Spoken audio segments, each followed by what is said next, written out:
김기현 전 울산시장에 대한 청와대 하명 수사 논란과 관련해 검찰이 백원우 전 민정비서관이 첩보를 전달했다는 진술을 확보했습니다.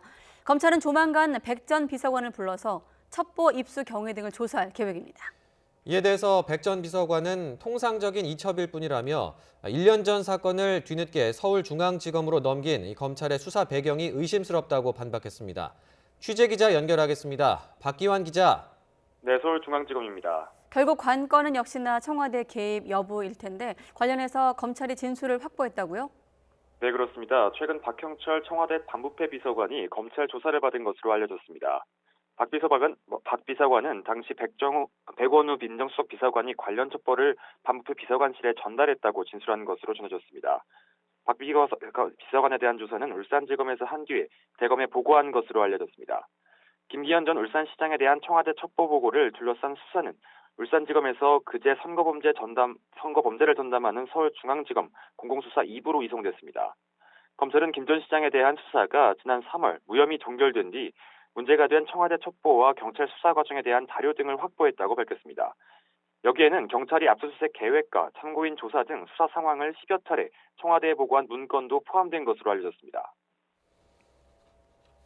관련해서 어제 청와대 해명에 이어 이 백 전 비서관도 직접 입장을 내놨다고요?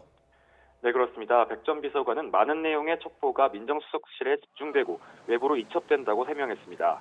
또 이 사건만을 특정하여 전달한 것이 아닐 것이라며 일선 수사기관이 정밀히 살펴보도록 단순 이첩한 것 이상이 아니라는 뜻이라고 말했습니다.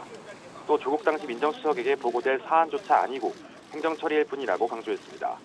백 전 비서관은 이어 이 사건으로 황운하 현 대전경찰청장이 고발된 것은 벌써 1년 전이라며 한 차례 조사도 하지 않던 검찰이 뒤늦게 수사하는 이유가 의심스럽다고 주장했습니다. 이에 대해 검찰은 김 전 시장에 대한 수사를 마무리한 뒤 지난 3월부터 황 전 청장에 대한 수사를 시작했다고 반박했습니다. 특히 이후 수사 과정에서 경찰관들이 소환에 불응하는 등 시간이 소요됐고 첩보 과정 등에 대해 경찰들로부터 여러 차례 자료를 요청해 받았다고 밝혔습니다. 서울중앙지검으로의 사건 이송도 사안의 성격, 관련자들의 소재지를 고려해 진행된 것일 뿐이라고 덧붙였습니다. 검찰은 조만간 백원우 전 청와대 민정비서관과 경찰 관계자들을 불러 조사할 방침입니다. 지금까지 서울중앙지검에서 YTN 박견입니다.